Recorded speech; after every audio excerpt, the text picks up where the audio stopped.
radioactivity.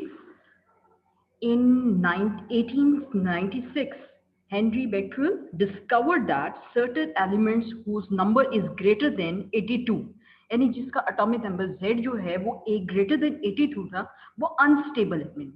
Unstable इस तरह से थे कि after passage of time they disintegrate themself, और वो जब डिसइंटीग्रेट होते थे तो वो इमिट करते थे रेडिएशन अल्फा बीटा और गामा, कंटिन्यूसली वो रेडिएशंस इमिट करते। तो those elements were called the radio active element. और ये जो प्रोसेस है जिसमें एलिमेंट्स डिसइंटीग्रेट करते हैं और इमिट करते हैं radiation, it is known as radioactivity. Now radioactive elements में commonly known radioactive elements are radium, जिसका जो एटॉमिक नंबर है that is equal to 88, and the uranium atomic number is equal to 92, polonium जिसका 84 हो। ये सारे जो हैं इसमें नेचुरल फिनोमिना होता है ऑफ नेचुरल रेडियोएक्टिविटी, यानी after a certain passage of time they disintegrate and emit radiations. अच्छा, the definition of the radiation के हम रेडियो एक्टिविटी को किस तरह से डिफाइन कर सकते हैं? The emission of radiation alpha beta and gamma from elements having charge number greater than 82 is called radiation. यानी those elements that have charge number greater than 82 they will emit radiation, और उनकी natural radiation radio activity होगी, और ये process जो है वो radio activity का कहलाता है।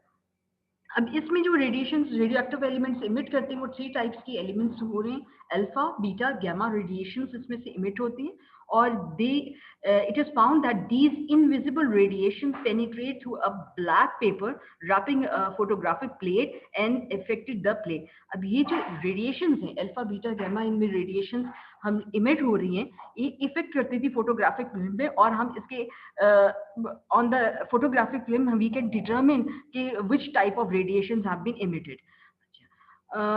The experiment which was performed, भाई इसका एक्सपेरिमेंटल सेटअप यहाँ आपको सामने डिस्प्ले हो रहा है।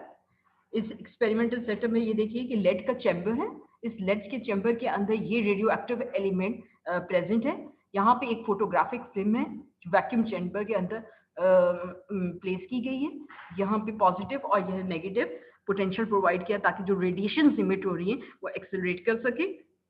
अब जो रेडियो एक्टिव एलिमेंट इसमें प्लेस किया गया है, ये लेड के बॉक्स के अंदर ड्रिल करके रखा जा रहा है, और ये इसका जो बॉक्स है, ये लेड का बॉक्स है, इसमें ड्रिल करके हमने रखा हुआ है। और इस चैम्बर में इसमें मैग्नेटिक फील्ड इज अप्लाइड। इस चैम्बर में मैग्नेटिक फील्ड जो है that is the direction is into the paper. The radiations are deflected due to the magnetic field. अब जब रेडिएशंस इस लेड चैम्बर के अंदर जो रेडियो एक्टिव एलिमेंट प्रेजेंट है इसमें से रेडिएशंस इमिट होंगी। अब ये 3 टाइप्स की radiations alpha beta and gamma radiations emit हो रही है। अब जब ये रेडिएशंस इमिट होंगी तो due to the magnetic field their path will deflect. अब ये देखिए डिफ्लेक्शन इसमें जो आ रही है, it is due to the external magnetic field which is present and its direction is into the paper. अब ये हमें separate images, 3 separate images of alpha beta and gamma मिलेंगे। अब यहाँ पे आप देख सकते हैं कि एक्सपेरिमेंटली ये देखा गया कि all radiations from the radioactive material are not alike और सिमिलर, यानी ये 3 जो हैं वो डिफरेंट टाइप की रेडिएशंस उसके ऊपर इमिट हो रही थी, और रेडिएशन जो बेंड करती हैं इसमें नेगेटिव प्लेट की तरफ, ये आपकी नेगेटिव प्लेट है और this is positively charge plate. Negative plate की तरफ बेंड हो रही है अल्फा पार्टिकल्स, पॉजिटिव चार्ज की तरफ बेंड हो रही है बीटा पार्टिकल्स। बाकी जो गामा रेडिएशंस हैं they are not deflected by the magnetic field, और वो straight because they have no charge, so these radiation are not affected by the magnetic field. और जो नेगेटिव और पॉजिटिव जैसे the alpha and beta radiation they are deflected by the magnetic field. और photographic film पे आपको ये 3 different points available है। अब ये 3 डिफरेंट टाइप्स ऑफ रेडिएशंस हैं, अल्फा पार्टिकल्स हैं, बीटा पार्टिकल्स हैं, गामा पार्टिकल्स। और इसमें ये फर्स्ट ऑफ ऑल अगर हम स्टडी करें for the alpha particles are considered to be, alpha particles are the helium nuclei, और इसका जो चार्ज ऑन देम इज यहाँ पे प्रेजेंट है, यहाँ पे लिखा हुआ है this is the charge of the, that is the positive charge.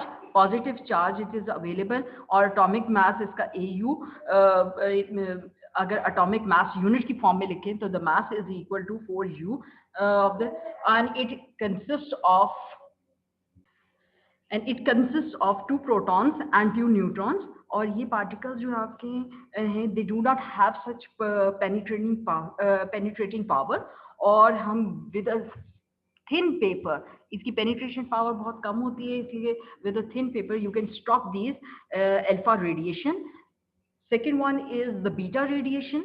Beta radiation are the fast moving electrons, और ये जब nucleus of the radio active element, ये जो हमारा रेडियो एक्टिव एलिमेंट है इसमें से निकलते हैं रेडियो एक्टिव, तो इसकी एनर्जी जो है it's they are fast moving but they have energy less than as compare to the alpha particle.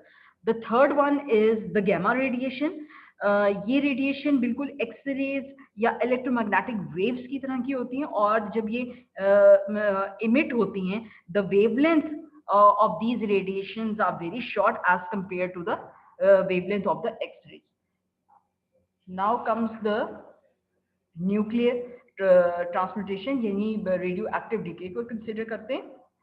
यहाँ पे आपको पास radioactivity का जो फिनोमिना है कि नेचुरल रेडियो एक्टिविटी के फिनोमिना, अब ये किस तरह से अकर करता है कि रेडिएशन किसी रेडियो एक्टिव एलिमेंट्स में after certain interval of time for each radio active element, उस एलिमेंट ने डिसइंटीग्रेट करना है और इमिट करना है रेडिएशन, और वो radiation any of the 3 types हो सकती है, अल्फा बीटा एंड गामा की फॉर्म में. अब ये जो फॉर्म है जो रेडियो एक्टिविटी का फिनोमिना है, इस फिनोमिना में हम कंसिडर करते हैं कि जब ये रेडियो एक्टिव एलिमेंट्स इमिट करता है रेडिएशन, तो there come some changes in the nucleus of the element. अब वो जो चेंजेस आ रही हैं और चेंजेस की वजह से एक न्यू एलिमेंट क्रिएट हो रहा है, this process of phenomena is called as radio active decay. और रेडियो एक्टिव डिके में ये आप देख रहे हैं कि एज यू नो ये 3 टाइप्स की रेडिएशंस हैं जो कि नेचुरली अकर करती हैं for any radio active element जब वो डिसइंटीग्रेट करता है. और जब एक एलिमेंट है हम कंसीडर करते हैं कि जो ओरिजिनल एलिमेंट है that is known as the parent element, और जो आफ्टर डिसइंटीग्रेट होने के बाद जो न्यूक्लियस में चेंज आता है और एक अनदर न्यू एलिमेंट फॉर्म होता है, it is known as the daughter element. Or during these nuclear changes, the law of conservation of mass, energy, momentum and charge all remains applicable. ये तमाम energy जो है आपकी mass, energy, momentum and charge ये conserve रहते हैं throughout these nuclear changes. और हम इसमें आप सबसे पहले कंसिडर करते हैं the emission of the alpha particles. अब emission of the alpha particles के लिए आपके पास अवेलेबल, एज यू नो कि अल्फा पार्टिकल्स के हम कंसीडर करते हैं it is equivalent to the helium nucleus. और हीलियम न्यूक्लियस में अब इसमें जो चार्ज है इसमें +2 का चार्ज होता है और atomic mass number it is equal to 4. When alpha particles is emitted out of any nucleus, then due to the law of conservation of matter, the mass number of the nucleus decrease by 4, and due to the law of conservation of charge number it decreases by 2. So जब भी आपकी alpha particles emit होंगे तो atomic mass में 4 की decrease आएगा और atomic number में 2 का डिक्रीज आएगा, जो कि आपको एक्सप्लेन हो रहा है, रिप्रेजेंट हो रही है इस इक्वेशन के थ्रू, जिसमें ये देखेंगे ये आपका कोई रेडियो एक्टिव एलिमेंट है जो एक्स से रिप्रेजेंट किया हुआ है, और जब ये रेडियो डिसइंटीग्रेट होता है और इमिट करता है अल्फा रेडिएशन, तो after emitting the alpha radiation एक new element that is the daughter element created, और इसकी एटॉमिक मास में 4 किससे डिक्रीज हो रहा है और एटॉमिक नंबर 2 के रेशियो से डिक्रीज हो रहा है. फॉर एग्जांपल हियर कंसीडर, यहाँ पे एक कंसीडर किया हुआ है, ये आपका एक न्यूक्लियर एलिमेंट था और जब ये डिसइंटीग्रेट हुआ तो इसमें इसका एटॉमिक मास 4 से डिक्रीज हो गया और एटॉमिक नंबर 2 से डिक्रीज हो गया, and it emits alpha particle और अल्फा रेडिएशन उसने इमिट की. सो हम ये अब देखते हैं कि the sum of the mass number and the charge number अगर आप ये इक्वेशन को देखें तो दोनों साइड्स के ऊपर ये इक्वेशन में इक्वल है, तो इट मीन्स कि इसका जो चार्ज है एंड द मास है it remains conserved. Next comes the beta radiation. अब बीटा रेडिएशन जैसे कि हमें पता है कि it is equivalent to the fast moving electrons. So fast moving electrons जब हम ये कंसीडर करते हैं कि कोई भी रेडियो एक्टिव एलिमेंट डिसइंटीग्रेट होता है इनटू डॉटर एलिमेंट और वो इमिट करता है बीटा पार्टिकल्स और बीटा रेडिएशंस उसमें से इमिट होती हैं, तो उसका मास नंबर जो है it does not change but the charge number वो इंक्रीज हो जाता है बाय 1, क्योंकि आप यहाँ पे देख सकते हैं ये जो इलेक्ट्रॉन इमिट हुआ है इसके ऊपर नेगेटिव चार्ज होता है, तो इसका जो atomic number है it is increased by 1 while the atomic mass remains the same.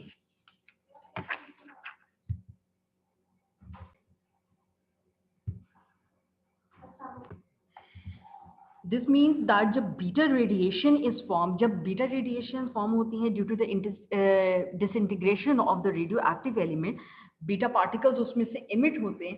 Eight that time जब charge number it increase by 1 लेकिन इसका जो मास है atomic mass it remains the same, तो हम इसको कंपेयर कर सकते हैं बाय यूजिंग दिस ट्रांसफॉर्मेशन को बाय दिस इक्वेशन जो कि आपको शो हो रही है कि अगर ये आपका न्यूट्रॉन है और हम इसमें कंसिडर करते हैं कि मोमेंट ऑफ इमिशन की, तो ये आपकी कंसिडर करें ये जो बीटा पार्टिकल इसमें से इमिट हुआ है और फॉर एग्जांपल आप ये कंसिडर करें this radio active element thorium is transformed into this another radioactive element by the emission of the beta radiation। और इसमें आप ये देख सकते हैं कि जब वो इसके अंदर से इमिट होता है तो जो डॉटर एलिमेंट है उसके एटॉमिक नंबर के अंदर 1 ऐड हो गया। Now next radiation is the gamma radiation, and the gamma radiation इसमें charge की neither the charge increase or decrease or the atomic mass also remains the same. It means that atomic mass and atomic numbers जब gamma radiations are emitted it remains the same.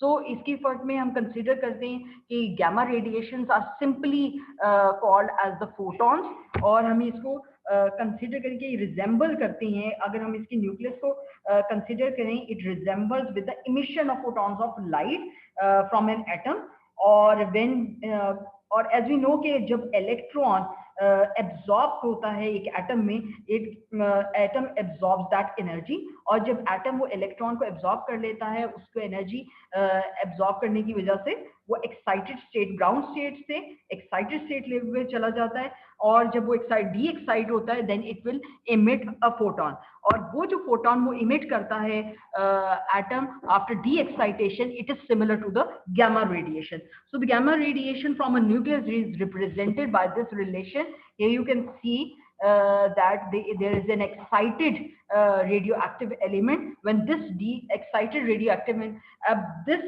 radioactive element किसी भी वजह से excite हुआ कि either it is कि उसने कोई एनर्जी एब्जॉर्ब की और वो अपनी ग्राउंड स्टेट से एक्साइटेड स्टेट में चला गया, और जब वो डिसइंटीग्रेट हुआ इनटू अ सिंपल जब वो अपनी ग्राउंड स्टेट के ऊपर आता है then it will emit gamma radiation which is represented over. Now what is the time required for this radioactive decay to occur? So there is a certain time or we consider it to be a half-life. The half-life of a radioactive element is that period in which half of the atoms decay. So half of the atoms decay by emitting alpha beta और the gamma radiation. जी random आपका जब decay होता है तो वो radio active element disintegrate होता है और वो रेडिएशन इमिट करता है, और रेडिएशन में अल्फा या बीटा पार्टिकल्स को वो इमिट करता है। अब इसमें ऑब्जर्व किया कि all atoms of the radio active तमाम का एक ही स्पेसिफिक टाइम नहीं होता, सेम टाइम के ऊपर वो रेडियो एक्टिव एलिमेंट्स डिके नहीं करते, they have the different times और certain different interval of time के ऊपर, this is known as the random process. एक सर्टेन इंटरवल ऑफ टाइम के ऊपर ये डिके करते, इट कुड डिके इमीडिएटली और it could retain unchanged for millions of years. So the life of a particular atom of a radioactive, ये हम predict नहीं कर सकते कि एक एटम किस इंस्टेंट ऑफ टाइम पे डिके करेगा। सो इसको अंडरस्टैंड करने के लिए अगर कंसिडर करते हैं कि पॉपुलेशन ऑफ मिलियंस, हम ये कंसिडर करते हैं कि हम अर्थ के ऊपर पॉपुलेशन देखते हैं, मिलियंस में पॉपुलेशन है और उसमें से एवरेज 10% में 10% डाइज एवरी डे। सो जैसे ये अनसर्टन है कि how many percent die, we have to take the statistics कि कितने परसेंट है, इतनी पॉपुलैरिटी है, अगर पॉपुलेशन है उस पॉपुलेशन में से कितने लोग जो हैं पर डे उनकी डेथ रेशियो को कंसिडर कर लें, तो from that we can determine the death ratio for the whole population.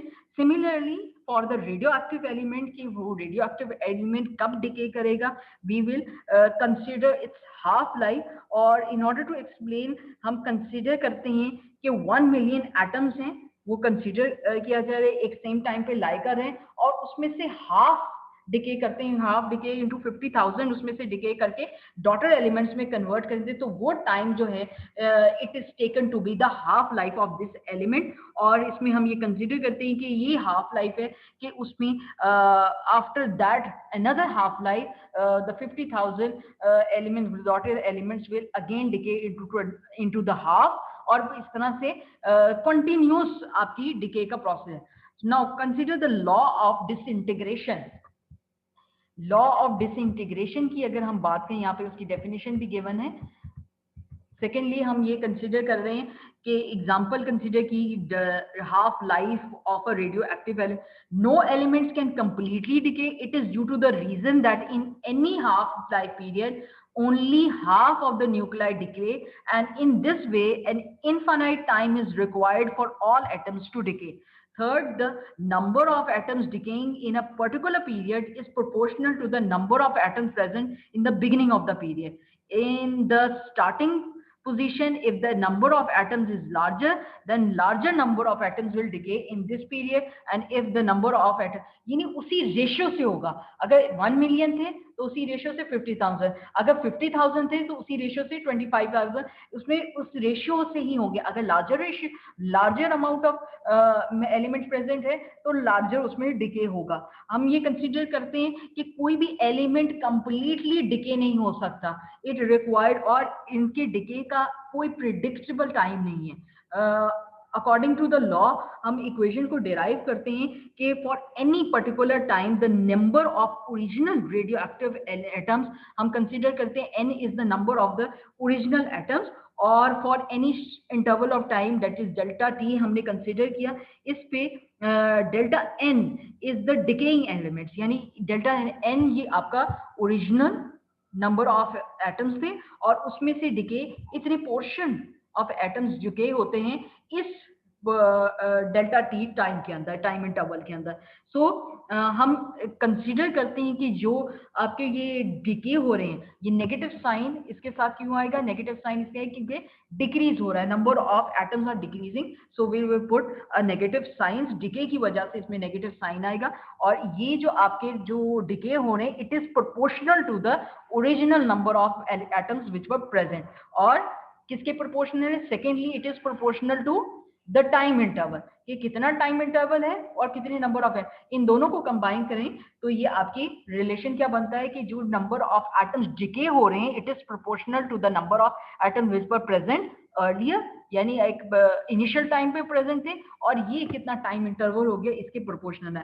अब प्रोपोर्शनैलिटी को इक्वालिटी में कन्वर्ट करने के लिए एक कांस्टेंट ऑफ प्रोपोर्शनैलिटी इंट्रोड्यूस करवाया गया है यहाँ पे, that is known as the decay constant, and the decay constant of any element is larger than in a particular interval, more for its atom will decay, and if the constant gamma is lambda is small, then in that very interval less number of atoms will decay. अब ये consider करें कि ये proportionality क्या है कि decay constant of any element is ये जो डिके कांस्टेंट है ये लार्ज है और इसमें more interval of time is required for atoms to decay, और अगर ये डिके कांस्टेंट लैम्डा स्मॉल है then less interval of time is required for the atoms to decay. Now the decay constant को अगर हम इसी में रीअरेंज करके लिखें तो आपका ये जो फॉर्मूला है इसकी फॉर्म में बन जाती है, नेगेटिव साइन उसके साथ आ रहा है क्योंकि डिके का है, और इसको हम डिफाइन करेंगे द डिके कांस्टेंट को, that is the ratio of the fraction of decaying atoms per unit time is called the decay constant, and the units of decay constant is per second. हम देखते हैं second के ऊपर inverse क्या आ रहा है, तो डिके का कर्व आप यहाँ आपके पास अवेलेबल है कि कितना टाइम इंटरवल, ये first half life, second half life, third half life, 4 and 5 half life, और उसमें देखें कि किस रेशियो से फर्स्ट हाफ लाइफ के ऊपर ये हाफ हो गया, उसके बाद क्वार्टर हो गया, क्वार्टर के बाद 1/8 हो गया, ये इस तरह भी इंटरवल ऑफ टाइम में इस तरह से एलिमेंट्स एटम्स जो हैं यहाँ पे डिस्प्ले कि आपके फुल नंबर ऑफ एटम्स थे, डिके होके हाफ हुए, उससे हाफ हुए, और उसके बाद कंप्लीटली एक एटम को डिके करना इट इज नॉट पॉसिबल. अब in order to determine the half life by this graph, हम इस ग्राफ को यूज करते हुए अगर हमने डिटरमिन करना है by using this graph, ये जो आपके सामने अवेलेबल है number of decay radio active nuclei जो कि प्रेजेंट है after the decay and the time, इनके दरमियान अगर आप रिलेशन देखें तो ये आप देख सकती हैं एट t इक्वल टू 0, जब टाइम इक्वल टू 0 था then maximum number of atoms और nuclides of the atoms were present. अब ये कंसीडर ये कर रहे हैं, ये n नॉट हम कंसीडर करते हैं, ये मैक्सिमम नंबर प्रेजेंट है. हाफ लाइफ के ऊपर it has been reduce to 1/2, और ये 1/2 होने के बाद अब हम इसको अगर डिटरमिन करें कि हाफ लाइफ के बाद ये n नॉट अगर उसका मैक्सिमम से नंबर थे उसमें से हाफ हो गए हैं at time interval this first half life period, इस पे ये इंटरवल हो गए, इसको हम डिटरमिन करेंगे by this using a formula कि अगर आपकी हाफ लाइफ 1/2 है, इसके साथ आपने मल्टीप्लाई कर दिया जितने नंबर ऑफ एटम्स उसमें अवेलेबल हैं, so this is known as the remaining number of atoms which has not been decayed after this half interval of time, or for after another half interval of time ये further period में क्या होगा, ये further decrease होके into cube की form में आ जाएंगे. तो जितना होता रहेगा आप ये देखेंगे कि अगर n हाफ लाइफ्स हैं किसी भी एटम की तो इसको हम इस फॉर्मूले से रिलेट करेंगे, is raise to power n की फॉर्म में आ जाएगा. और इसमें अगर हम आर्टिफिशियल टाइप की रेडियो एक्टिव डिके एलिमेंट्स को कंसीडर करें कि for any stable elements beside the radioactive elements, for this purpose high energy particles are bombarded on the stable elements. This bombarded excites the nuclei, and nuclei after becoming unstable become radioactive elements. Such radioactive elements are called the artificial radioactive elements. जैसे कि आपने gamma radiations के अंदर भी देखा था कि एक एक्साइटेड न्यूक्लियाई जब डी एक्साइट होता है वो रेडिएशन इमिट करता है. इसी तरह अगर आर्टिफिशियल रेडियोएक्टिव एलिमेंट्स आपने बनाने कि कोई भी आपने एलिमेंट जो है आपका स्टेबल एलिमेंट है उसको अनस्टेबल किस तरह किया गया, उसको बम्बार्ड किया जाता है हाई एनर्जी पार्टिकल से, और when it absorbs energy it becomes in excited state, और जब वो डी एक्साइट होगा तो it will emit radiation. So this is the phenomena how we interact with the artificial radiations. Now next comes the interaction of radiation with matter. First of all हम interaction देखेंगे, 3 तरह की radiation हमने देखी, alpha particles consider किए, beta particles consider किए and the gamma particles. अब इनकी interaction with the matter consider with points हम कंसिडर करते हैं. फर्स्ट ऑफ ऑल कि जब अल्फा पार्टिकल्स हैं वो वेल डिफाइंड डिस्टेंस पे इन मीडियम में ट्रेवल करते हैं एंड उनका पेनिट्रेशन पावर बहुत लो होता है. So when an alpha particle travels a well defined distance in a medium before coming to rest, which is called the range of alpha particles. और alpha particles को with a thin film of paper भी आप stop कर सकते हैं. As the alpha particle passes through a solid, liquid or gas, it loses its energy due to excitation and ionization of atoms and molecules in the matter. जब वो interact करता है with the atoms and molecules of solid, liquid and gas, तो वो excitation either produce करता है या ionization in the gas produce करता है. Alpha particles ionize by direct elastic collision with electron or by electrostatic attraction between the alpha particles and the electron. इसकी interaction का वो उन्होंने बेसिक फिनोमेना आपको बताया. Ionization of alpha particles is the main interaction with matter which helps to detect the particle and measure its energy. और the range of the alpha particle ये depend करता है charge पे and mass और energy of that particle. So जब ये interact करता है with any particle, you can by measuring its energy you can determine or detect that particle which has been interacted with that alpha particle. Next, the density of the medium and ionization potentials of the atoms of the medium. You can identify the density of the medium. यानी जब आप alpha particles हैं उससे determine कर सकते हैं किसी भी medium की density और ionization potential. किसी भी मीडियम में अगर गैसेस मौजूद हैं उसके एटम्स और मॉलिक्यूल्स मौजूद हैं उनको आयनाइज आप किस तरह से कर सकते हैं. नेक्स्ट, की alpha particles is about 7000 times more massive than an electron. Electron, यही रीजन है कि alpha particles are slowly moving while the electrons are fast moving और ये बीटा पार्टिकल्स की को रिप्रेजेंट करते हैं, फास्ट मूविंग इलेक्ट्रॉन्स. और हम कंसीडर करते हैं कि अगर ये 7000 टाइम्स मोर मैसिव हैं, so in order to change its direction from its space path it is not easy.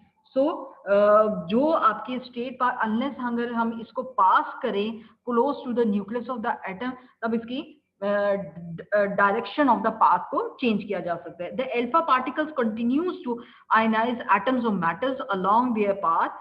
Straight paths till they come to rest, and after losing their energies, after coming to rest, the alpha particle capture 2 electrons from the medium and become a neutral helium atom. Neutral helium atom वो consider कर रहे हैं कि आपके alpha particle वो correspond करती हैं helium nucleus में. जब वो आयनाइजेशन प्रोड्यूस करते हैं किसी मैटर में, जब when they pass through that matter और इंटरैक्ट करते हैं with the atoms and molecules, तब वो आयनाइजेशन प्रोड्यूस करते हैं एटम्स में और व्हेन दे कम और वो लूज करते जाते हैं अपनी एनर्जी. और जब वो after losing all its energy, when it comes to, at the state of rest, it occupies 2 electrons और वो एक stable form में convert हो जाते हैं. Next, alpha particle when soared by electric field of charged particles from the medium become neutral helium particles. Next is the interaction of the beta particles with the matter. Interaction of the beta particles को हम ये consider करते हैं. Here you can see that.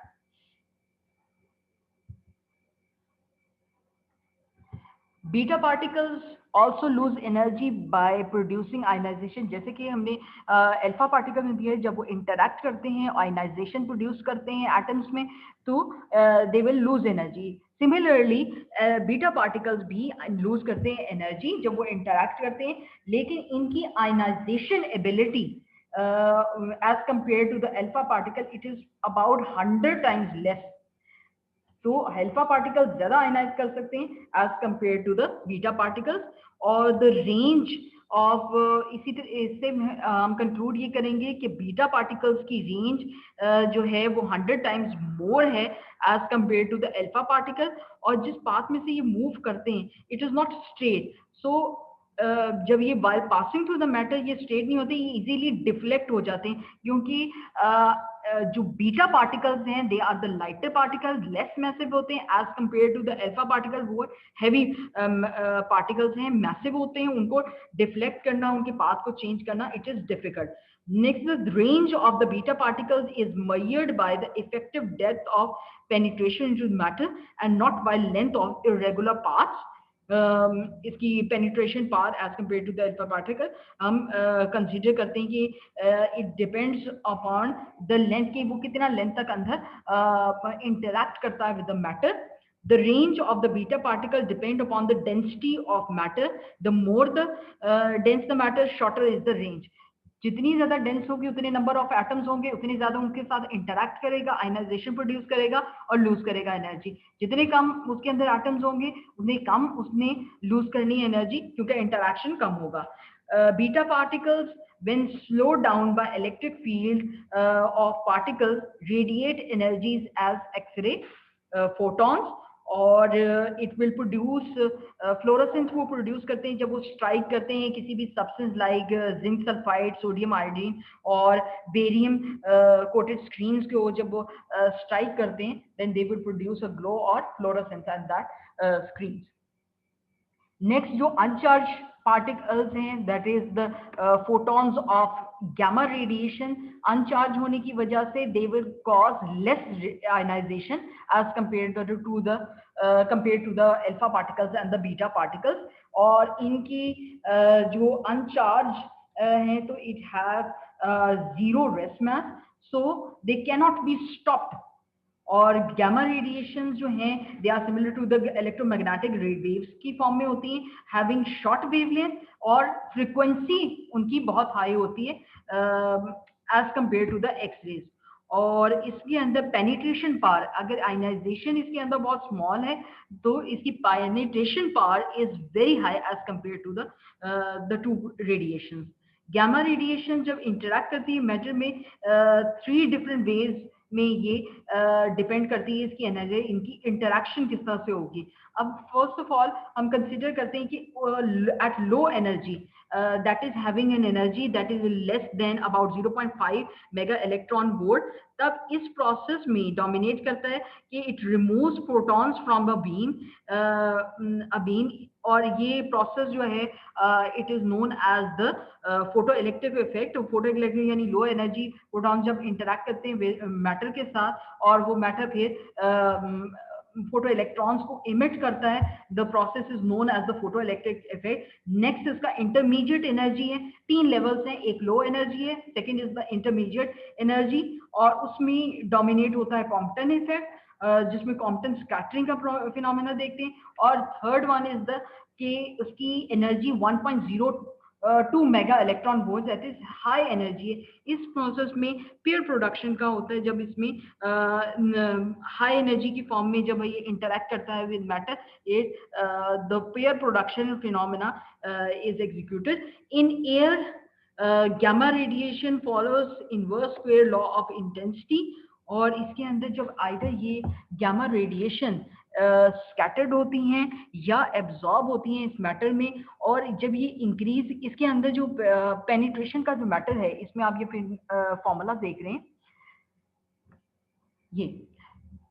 ये display हो रहा है, ये आपके penetration I is the intensity और आई नॉट हम कंसीडर कर रहे हैं कि intensity I naught is the intensity of the beam through which it is passing to passage.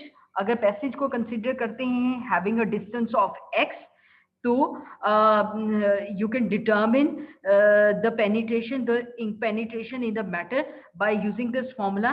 अब इसमें gamma radiation जो है it decreases, the penetration जो है वो decreases with the increasing depth. जितनी depth increase करेगी आपकी penetration जो है, penetration within the matter for the gamma radiation वो exponentially decrease करती है. इसमें जो U का फैक्टर है, ये U is the linear absorption coefficient of the medium, और ये coefficient medium जो है it depends upon the energy of the photon, और दूसरा ये डिपेंड करता है कि मटेरियल का नेचर क्या है, टाइप ऑफ द मटेरियल, उसकी प्रॉपर्टी क्या है, उसके ऊपर भी डिपेंड करता है ये the coefficient, the linear absorption coefficient. Next देखिए फ्लोरोसेंट प्रोड्यूस करता है गैमा रेडिएशन. जब भी वो स्ट्राइक करेगा तो it will produce fluorescent.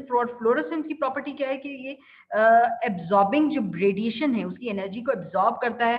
Those having a high frequency they will री इमिट एनर्जी, और जो वो री इमिट करता है एनर्जी वो इमिट करता है in the visible region that is having a low frequency. So electromagnetic spectrum में विजिबल रीजन के अंदर जब ये इमिट करता है तो वो फ्लोरोसेंस का फिनोमेना अकर करता है.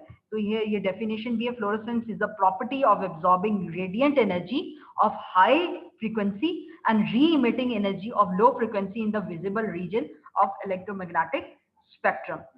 So नेक्स्ट लास्ट जो आपका ये इंटरेक्शन है is with the interaction of neutron. हम ये कंसीडर करते हैं कि neutron just like a gamma radiation they do not have any charge और they have the extremely penetration power, और इसको स्टॉप करना, स्लो डाउन हमको रिक्वायर्ड है, उसको डायरेक्ट कोलिजन हो विद द न्यूक्लियस और with other compare to that, तो उससे आप इसको स्टॉप या स्लो डाउन कर सकते हैं. Neutron can easily enter into the nucleus of atom, और जब वो एंटर करते हैं they will transfer the energy, और इससे क्या होगा, it will disintegrate that atom. और neutron can produce the fission of a heavy nucleus, and nucleus जब आप ये न्यूट्रॉन के अगर न्यूक्लियस के अंदर एब्जॉर्ब हो जाता है, it will result in a radio isotope. They have very small ionizing power. Ionization can be produced only when the electrons strike such a material which contains hydrogen atoms and knock out protons from it. So these are the interactions with the different radiation alpha, beta, gamma and the neutron. और इसकी characteristics के लिहाज से इसको summarize किया गया है. इस समराइज करके इस टेबल में शो किया गया है. यहाँ पे आप देख सकते हैं कि फर्स्ट ऑफ ऑल कैरेक्टरिस्टिक में नेचर दिखाई गई है कि अल्फा, बीटा और गामा रेडिएशंस की नेचर क्या है और ये किन सोर्सेज से इमिट होती है. आफ्टर दैट आप आयनाइजेशन पावर इनकी देखें तो आयनाइजेशन पावर इसकी अवेलेबल है, और इसमें सबसे ज्यादा आयनाइजेशन पावर अल्फा पार्टिकल की है, उसके बाद बीटा पार्टिकल और लास्ट में गामा रेडिएशंस की है. और रेंज इन एयर, इसमें रेंज इन एयर को भी जो 3 रेडिएशंस की रेंजेस हैं उनको भी डिफरेंशिएट करके यहाँ पे अवेलेबल है. और इसमें absorb penetration of that radiation की ये रेंजेस आपके सामने अवेलेबल है कि ये कितने सेंटीमीटर्स में, ये मिलीमीटर्स में, और यहाँ पे आपके लेस देन मिलीमीटर यहाँ पे अवेलेबल है. तो the difference is quite visible over है.